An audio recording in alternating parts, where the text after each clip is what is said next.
Pessoal, agora nós vamos começar a estudar uma parte sobre o que é Estado, governo e a administração pública. Só para começar mais ou menos uma introdução disso aqui, eu vou contar mais ou menos uma história de você na mesa de um bar, e aí, de repente as pessoas começam a debater ali sobre determinados assuntos. E muito provavelmente as expressões Estado, governo e administração pública são utilizadas de forma genérica, né? Tipo assim, alguém pega e fala: ah, mas assim no Estado é desse jeito mesmo, o serviço não funciona. Aí vem o outro e pega e fala: é, porque é coisa de governo, né? O governo aqui, a prefeitura não funciona. Aí vem o outro cara e fala: ah, mas o fulano trabalha na administração pública. E às vezes a gente não para pensar que essas três expressões têm significados distintos. Então, Estado é uma coisa, governo é outra coisa e a administração pública é uma terceira coisa. E você precisa saber desses conceitos porque simplesmente isso cai em questão de concurso público. E mesmo que não caia na sua prova, pode te ajudar a entender algumas expressões que você vai estudar mais adiante, tanto no direito administrativo, como no direito constitucional e até mesmo em outras disciplinas. Então vamos começar a falar primeiro de Estado. Afinal de contas, o que é o Estado? O que ele faz? Onde anda? Do que se alimenta? Bom, só para você entender o que é o Estado, primeiro eu preciso mais ou menos começar a explicar por que nós temos Estado.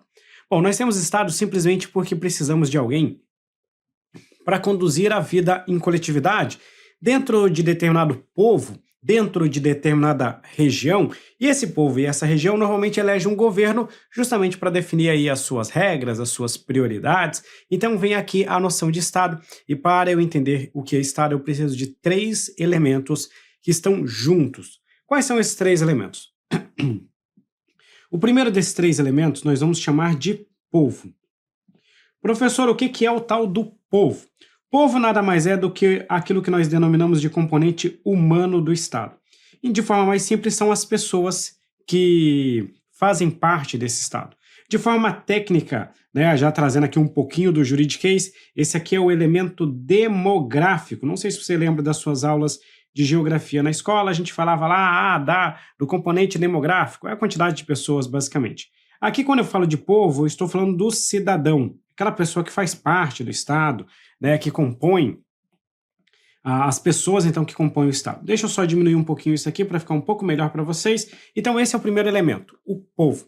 Mas se a gente for parar para pensar, você pensa nesses conflitos que às vezes você vê no Oriente Médio, é muito comum você perceber que existe determinado componente social, determinado componente demográfico, mas que não tem necessariamente a sua região demarcada, tanto que eles estão em conflito, né? O governo é de um, mas as pessoas são outras, e aí eles ficam sempre naquele debate, naquela luta, naquela batalha, e não chegam a formar propriamente um Estado. Então veja, só as pessoas, com seus aspectos culturais, seus aspectos regionais, linguísticos, só isso não é suficiente para formar o Estado. Nós precisamos de mais dois outros elementos. O segundo elemento é o seu território. Né? Então, quando eu falo aqui de território, eu estou falando daquela área em que essas pessoas poderão firmar a sua residência. Então, esse território é aquilo que nós vamos chamar de elemento geográfico. Ok, fechado esse segundo elemento, agora eu preciso pensar num terceiro elemento para formar o Estado. O terceiro elemento é quem conduz, quem pega esse povo e esse território e conduz as suas atividades. Esse terceiro elemento é o que eu vou chamar de governo. Só que esse governo ele tem que ser aquele governo que é um governo soberano. Então vamos lá, vamos fazer aqui uma breve explicação. Se a gente for para pensar no Brasil, o Brasil tem várias regiões, não tem? Olha, tem a região Nordeste, tem a região Sul, Sudeste, Centro-Oeste, Norte. Muito provavelmente essas pessoas têm costumes, hábitos diferentes. Então, eu tenho um povo e eu tenho um território separado. Só que cada um desses elementos, que formam os nossos estados da federação, eles não têm um governo soberano, porque os estados têm no máximo o que a gente chama de autonomia. O estado de Santa Catarina, por exemplo, tem a sua autonomia. O Rio Grande do Sul, a gente sabe que sempre houve aquele debate, né, do Rio Grande do Sul se separar do restante do Brasil, mas a gente sabe que o governo do Rio Grande do Sul não tem soberania, ele só tem a sua autonomia. Então, ainda que você possa ter um povo, possa ter um território, você não tem um governo soberano. Então, nós precisamos ter esses três elementos. E o que é o governo soberano? É o elemento condutor. É aquele que representa, é aquele que conduz as atividades, que planeja as políticas públicas, que estabelece diretrizes. Esse é o nosso governo soberano. Existe ainda uma terceira corrente que colocaria um terceiro elemento, que seria um terceiro não, desculpa, um quarto elemento seria a finalidade do Estado, o seu fim. Só que isso aqui é muito difícil de cair em questão de prova. Se você guardar esses três iniciais aqui, que eu vou até organizar um pouquinho melhor pra gente, se você pegar o povo, que são as pessoas, você pegar o território, que é o componente geográfico, e você pegar o governo, isso aqui é suficiente para você acertar suas questões de prova. Esses três pontos que eu citei são chamados de elementos do Estado. E é bem importante você lembrar que esses elementos, eles são indissociáveis. Por quê? Porque se você não tiver esses três juntos, você não tem Estado. Só vai ter Estado se você tiver povo, território e governo soberano. Se você só tiver o povo não é suficiente, só o território não é suficiente, você precisa de ter povo, território e também o governo soberano, e aí sim nós formamos o nosso Estado. Olha só, aqui no Brasil, por exemplo, nós temos qual que é o nosso estado? É a República Federativa do Brasil. Veja que aqui na República Federativa do Brasil, você tem os brasileiros, que são o nosso povo, nós temos uma região geográfica delimitada, o que faz parte ali do nosso mapa do Brasil, e nós temos um governo eleito pelo seu povo, que nos representa internacionalmente, que estabelece as nossas diretrizes, e esse governo é dotado de soberania, conseguindo conduzir então as nossas atividades. Então vamos lá, vamos fechar aqui então. O Estado é formado pela junção de três elementos. Olha como as questões de concurso público são bem simples, né? Três elementos originários e indissociáveis, que são... Quais são os nossos três elementos? É só buscar aquilo que nós já vimos na nossa explicação anterior. Nós precisamos ter um território, um povo e um governo. Então esse aqui é o nosso gabarito, letra D. A letra A fala em autonomia e Constituição Federal. Esses não são elementos utilizados, em que pese a autonomia normalmente é uma certa liberdade. Isso a gente tem nos estados, por exemplo, os estados da federação, que não é o estado, é a expressão estado propriamente dita. Mas não temos a soberania, então a autonomia, somente a autonomia não é suficiente. A Constituição Federal normalmente é uma regra ali que ajuda a gente a encontrar um estado, mas ela não é por si só, ela não é considerada um elemento. Por exemplo, existem estados que não têm a sua Constituição escrita, que vive a partir de costumes. Então, a Constituição Federal não é suficiente ou não é um elemento que forma o Estado. Autonomia, povo e governo. Bom, autonomia nós já vimos que não. Autonomia não estaria entre esses elementos. Aqui, Constituição Federal, aqui autonomia, aqui Constituição Federal. Esses elementos não são suficientes. Então, é território, povo e governo, ou governo soberano, gabarito letra D. Bom, a partir daí, você já entendeu o que é Estado. Agora eu quero falar das formas de Estado. Professor, mas primeiro, o que é a forma de Estado? A forma de Estado, ela diz respeito à organização política desse Estado. Se a gente for parar para pensar, o Brasil, por exemplo, ele é formado em vários entes que possuem a sua autonomia política.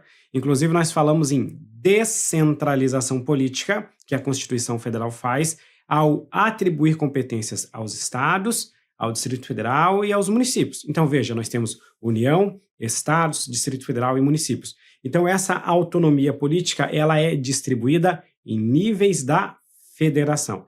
Então, quando eu falo de formas de Estado, eu quero saber como que essa organização política é distribuída. E dentro desse aspecto, nós temos duas formas de Estado. A primeira é aquela que nós vamos chamar de Estado unitário. Nesse Estado unitário, nós não temos essa distribuição que eu acabei de citar para vocês. Nós não temos essa distribuição específica dessa autonomia. Opa, deixa eu buscar aqui. Dessa autonomia entre entes da federação, por exemplo. Então, eu posso dizer que no Estado unitário, eu possuo um único... Calma aí que eu vou melhorar aqui a nossa caneta. Eu possuo um único centro de poder. O poder não é dividido em níveis da federação. Então, eu possuo um único centro de poder. E esse único centro de poder, ele vai exercer todas aquelas atribuições políticas. Então, ele vai ter ali a sua capacidade legislativa, ele vai ter a organização do seu governo que vai conduzir as suas atividades. Então, você só vai ter esse único centro de poder exercendo todas as atribuições políticas nessa unidade. Um exemplo de Estado unitário é o Uruguai. Se você vai lá no Uruguai, o Uruguai não é dividido em estados ou em municípios, ele tem um único centro de poder. Esse único centro de poder tem a centralização da capacidade política, exercendo todas as atribuições políticas dentro desse Estado. Então, ele é um Estado unitário. Agora, vamos falar do próximo exemplo. O próximo exemplo é o que eu vou chamar, deixa eu só trocar a cor da caneta aqui, nós vamos chamar de federação. Você já deve ter ouvido falar que o Brasil forma aquilo que a gente chama de República Federativa do Brasil. Ou a gente vai chamar assim, ó, de Estado Federado. Estado Federado. No caso, a gente teria, por exemplo, a República Federativa do Brasil. Nesse caso, nós vamos ter uma distribuição dessa atribuição política. Então, nós falamos que existe uma descentralização política. No Brasil, por exemplo, a Constituição Federal, ela faz essa descentralização das atribuições políticas entre os entes da federação. Por isso que a gente pode falar que não existe hierarquia entre a União, os estados e os municípios. Cada um tem a sua autonomia política nos termos da Constituição Federal. Então, nós temos diferentes entidades. E cada uma dessas entidades são chamadas de entidades políticas. Deixa eu copiar esse política daqui que fica melhor para a gente. Fica mais melhor. Essas entidades políticas que gozam do que a gente chama de autonomia. Então, são entidades políticas autônomas. Então, por exemplo, quando o município está exercendo as suas atribuições nos termos da Constituição Federal, não pode nem a União e nem o Estado intervir naquele município. A intervenção ela só acontece em situações excepcionais, justamente para não ferir a autonomia de cada um desses entes da federação. Você já deve ter ouvido falar em várias leis que foram declaradas inconstitucionais por ferir a autonomia dos estados e dos municípios. Por exemplo, tem uma súmula vinculante do STF que fala que não se pode vincular o reajuste da remuneração dos servidores dos estados e dos municípios a um índice federal de correção monetária. Pô, professor, foi demais aí para mim. Um exemplo de índice federal de correção monetária é o IPCA, que trata da inflação. Quem elabora esse índice é o IBGE, que é uma entidade da União, da Administração Federal. Você não pode vincular o reajuste da remuneração dos servidores dos estados e dos municípios ao IPCA. Por quê? Porque então nós estaremos ferindo a autonomia dos estados e dos municípios. Estaremos pegando um índice que foi definido pela União e utilizando esse índice para obrigar os estados e os municípios a elevar a remuneração dos seus servidores. Não pode. Isso é considerado inconstitucional por ferir a autonomia entre os entes da federação. Bom, já meio que adiantei para vocês que esse modelo de Estado federado é o modelo que é adotado no Brasil. Porque se você chegar aqui no Brasil, nós vamos encontrar a União, os estados, o Distrito Federal e os municípios, cada um gozando da sua própria autonomia política nos termos da Constituição Federal. Professor, mas assim, eu tenho muita coisa para decorar, né, professor? Eu comecei a estudar há pouco tempo e você já está me trazendo aí um caminhão de informações. Como é que eu vou decorar todo esse negócio? Lembrar o que é forma de Estado, qual que é a forma de Estado adotada no Brasil? O macete que eu gosto de passar é o seguinte, você pega o F e o E de forma de Estado e aí você escreve assim, ó, federação. Federação. Ou seja, você pegou o F e o E e consegue formar a expressão federação, que é justamente o que eu escrevi aqui embaixo, ó. O Brasil é um Estado federado. Então isso já vai te ajudar a organizar as suas ideias na hora de estudar esse assunto. Ok, só que tem mais uma informação que eu já adiantei aqui para vocês nesse quadro, que é o que nós vamos chamar de confederação. Professor, o que é confederação? Confederação é uma expressão que vem surgindo mais nos tempos recentes, nas últimas décadas, por causa de uma união entre países, entre estados soberanos. Eles se unem sem abrir mão da sua soberania. Se unem mais por uma questão política. E o principal exemplo é o que nós encontramos na União Europeia. Veja só, o que a União Europeia faz? A União Europeia nada mais é do que uma união de diferentes estados soberanos. Cada um dos países da União Europeia preservam a sua própria soberania. É diferente do que acontece no Brasil e nos Estados Unidos, por exemplo. No Brasil e nos Estados Unidos, os estados da Federação do Brasil não possuem soberania. Os estados da Federação Americana não possuem soberania. Quem possui soberania é a República Federativa do Brasil. Quem possui soberania são os Estados Unidos. Agora, cada um dos seus estados não possui a soberania. Agora, se você vai lá na União Europeia, cada um dos países que formam o bloco chamado União Europeia preserva a sua soberania. Só que eles se unem por uma questão ali de ter mais força, conseguir fazer melhores negociações, uma questão política e econômica, eles acabam fazendo essas medidas. Tanto que recentemente nós tivemos a saída, o tal do Brexit, que foi a saída da Inglaterra, do bloco, né, do Reino Unido, do bloco que fugiu da cabeça, chamado União Europeia. Por que eles puderam fazer? Porque eles preservam a sua soberania. Por isso que a Grã-Bretanha pode sair da União Europeia. Pegou?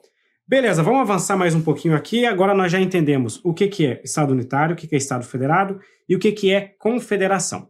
Vamos resolver uma questão, né? O Brasil é uma federação. Bom, você já sabe que, de fato, o Brasil é uma federação.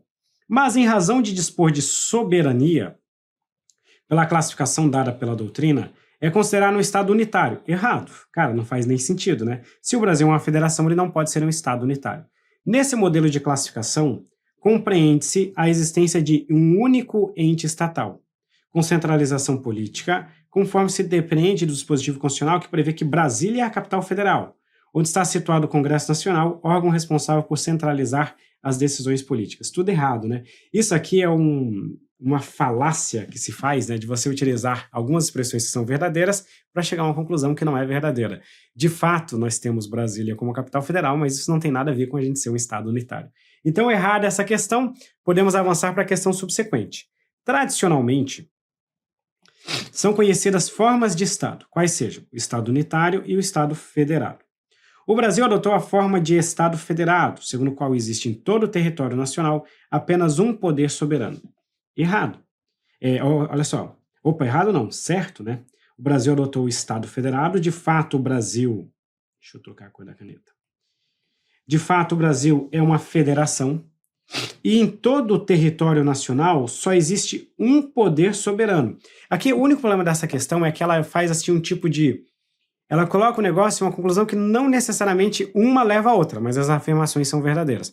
De fato, o Brasil é um Estado federado e, de fato, no Brasil existe um único poder soberano, porque o Estado brasileiro é um só, apesar de ele ser separado em unidades da federação que gozam cada uma de autonomia. Então, só existe um poder soberano e várias entidades políticas com autonomia política. Por isso que essa questão está certa. Vamos rever novamente? Olha só, são conhecidas duas formas de Estado, unitário e federado, isso é verdade.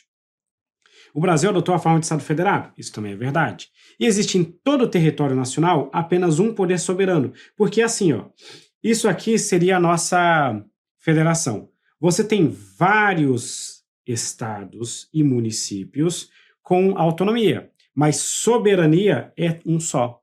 É um único poder soberano, por isso que esse quesito está certo.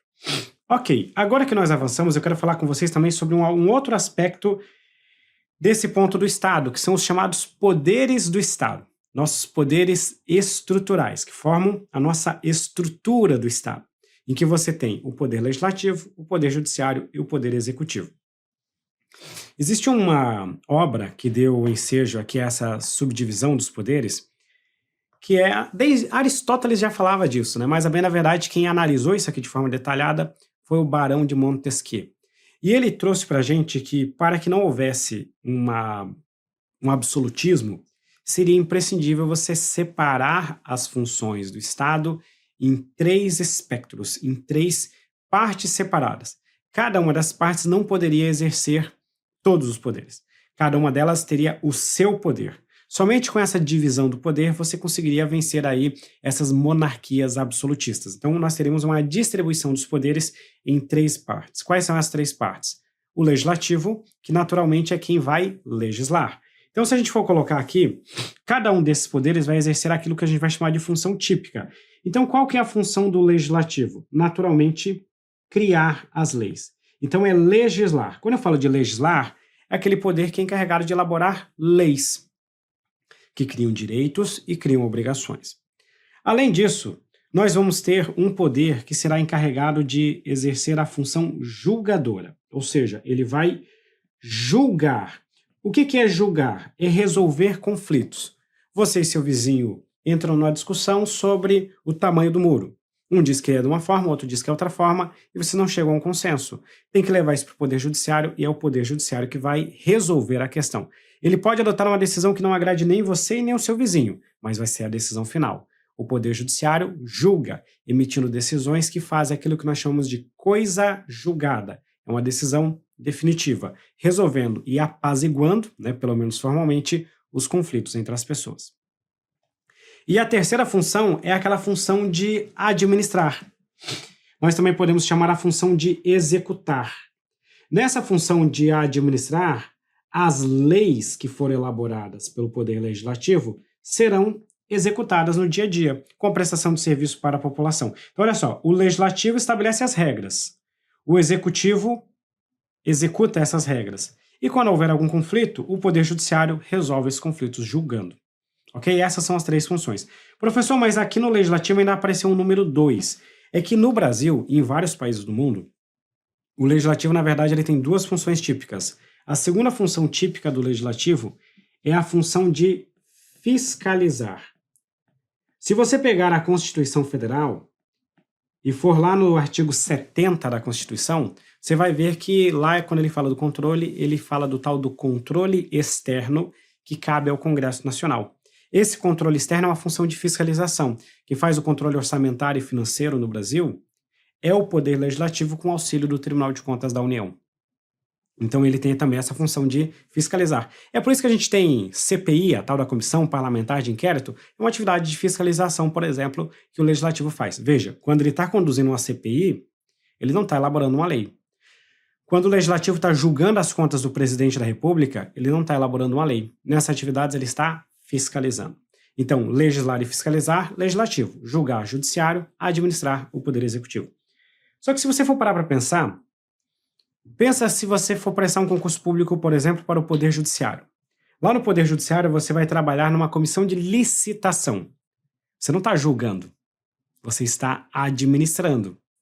Então, para que o Judiciário possa funcionar, ele tem que ter também uma atividade administrativa. Ainda que seja uma atividade secundária, mas ele tem que ter alguém para cuidar dos seus prédios, para cuidar do seu patrimônio, para processar a folha de pagamento dos seus servidores, para analisar o aspecto funcional dos seus servidores. Então, ele tem que administrar também. Se você for lá no Legislativo, a mesma coisa.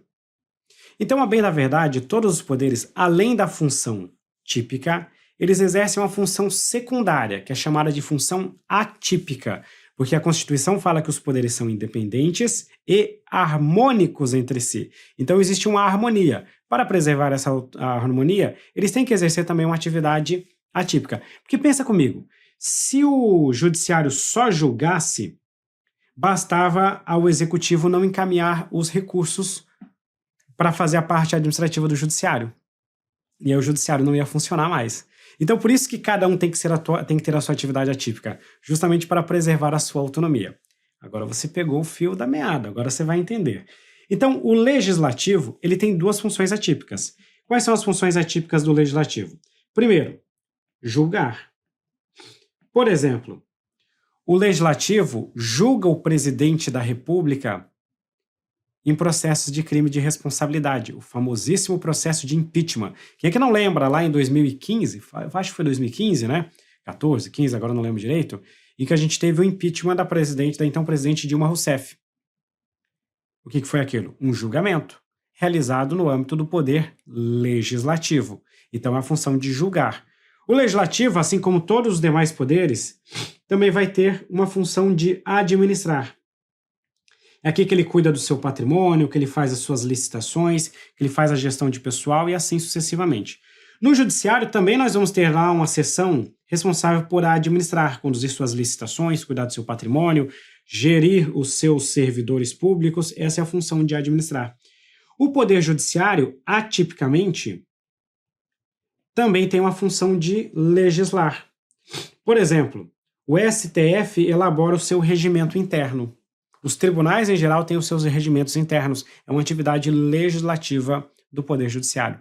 E chegando no Poder Executivo, o Poder Executivo ele também tem uma função atípica de legislar. Exemplo, quando o presidente da República elabora as medidas provisórias.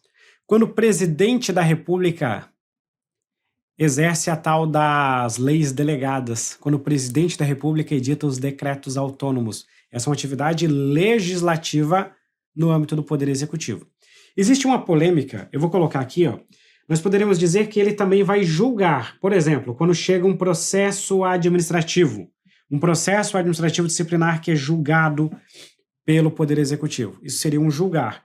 Porém, existem alguns autores que dizem que essa atividade aqui, ó, vou colocar uma interrogação, tá?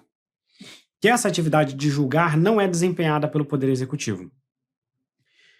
Alguns autores dizem que quando o Poder Executivo julga um processo, ele não está julgando de verdade, porque essa decisão do Executivo, ela não tem uma força definitiva. De fato, se você parar para pensar, se você leva uma multa de trânsito, você recorre perante a própria administração dessa multa e o seu recurso é indeferido, você ainda pode ir ao Poder Judiciário. Então isso não é julgar, é apenas uma decisão, só que ela não tem uma força definitiva. Então a expressão julgar, no sentido técnico, no sentido jurídico, significa decidir de uma vez e acabar com o debate. E o Poder Executivo não tem essa capacidade. Ele julga de forma indireta, de forma atípica, adotando um sentido amplo dessa expressão. Julga um processo disciplinar, um processo administrativo, só que essa decisão não é final, não é definitiva, porque ela pode ser desfeita pelo Poder Judiciário. Professor, aí na prova eu digo que o Executivo julga ou não? Cara, depende muito do contexto da sua questão. Se a questão vier, o Poder Executivo julga os seus processos administrativos, normalmente essa expressão é considerada verdadeira. Agora, se ele falar assim, o Poder Executivo julga de forma definitiva os seus processos administrativos ou exerce a função jurisdicional, faz coisa julgada, isso não faz. Porque só quem vai fazer a coisa julgada de fato, a priori, é o Poder Judiciário, em casos muito excepcionais, o nosso Poder Legislativo. Com isso, nós conseguimos fechar esse assunto e podemos resolver uma questão. A separação de poderes difundiu-se na formulação de Montesquieu, segundo o qual se distinguiam 3 funções estatais: legislação, execução e jurisdição, que deveriam ser atribuídas a 3 órgãos distintos e independentes entre si. Foi exatamente o que eu expliquei na introdução desse nosso assunto. Ao legislativo cabe a função de elaborar leis, verdade, né? Ao executivo incumbe executá-las, também verdade. Ao judiciário cabe decidir os conflitos que se verificarem entre os indivíduos, dizendo ao final de quem é o direito. Então essa decisão de conflitos é o julgar, é o decidir de forma definitiva. Então esse item também é verdadeiro e com isso nós fechamos esse bloco da nossa aula. Tranquilinho. Veja, pode parecer um pouco abstrato, um pouquinho complicado, mas quando você vem para a resolução das questões, você percebe o quanto que esse assunto é tranquilo.